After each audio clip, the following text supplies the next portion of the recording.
ચાલો વિદ્યાર્થી મિત્રો, આજે આપણે પેરેગ્રાફ નંબર 37 ધ હોર્સ વિશે સમજીએ.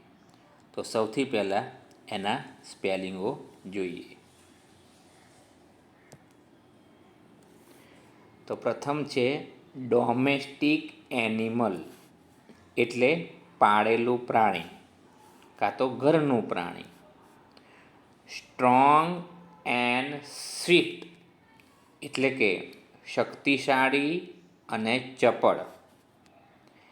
કેન રન વેરી ફાસ્ટ, એટલે ઝડપથી દોડી શકે છે. યુઝફુલ, એટલે ઉપયોગી. પુલ્સ કેરિયેજીસ, એટલે ગાડીઓ ખેંચે છે. રાઇડિંગ, એટલે સવારી.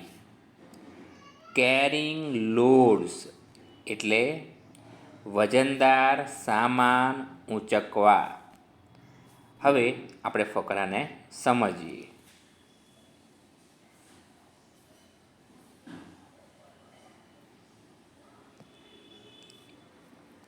નંબર 37 ધ હોર્સ, એટલે કે ઘોડો. The horse is a domestic animal. ઘોડો પાલતુ પ્રાણી છે.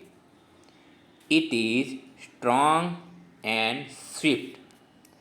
તે મજબૂત અને ચપળ છે. It can run very fast. તે ઘણો ઝડપી દોડી શકે છે. It has a main on it's નેક. તેને ગળા per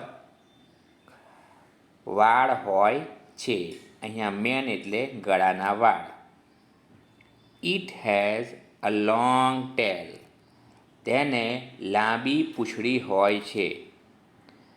the horse is a very useful animal. ઘોડો ઘણો ઉપયોગી પ્રાણી છે. It pulls carriages. તે વજનદાર ગાડીઓ ખેંચે છે. It is use for riding and for carrying loads. તે સવારી માટે અને વજનદાર ગાડીઓ ખેંચવા માટે ઉપયોગી છે. The horse lives in a stable. ઘોડો તબેલામાં રહે છે. The horse neighs. ઘોડો હણહણે છે. અહીંયા નાઈસ એટલે હણહણવું, ઘોડાનો અવાજ. A baby horse is called a foal. ઘોડાનું બચ્ચું ફોલ તરીકે ઓળખાય છે. તો આ રીતે તમે ફકરાનું વાંચન કરીને ફકરો સમજી શકો.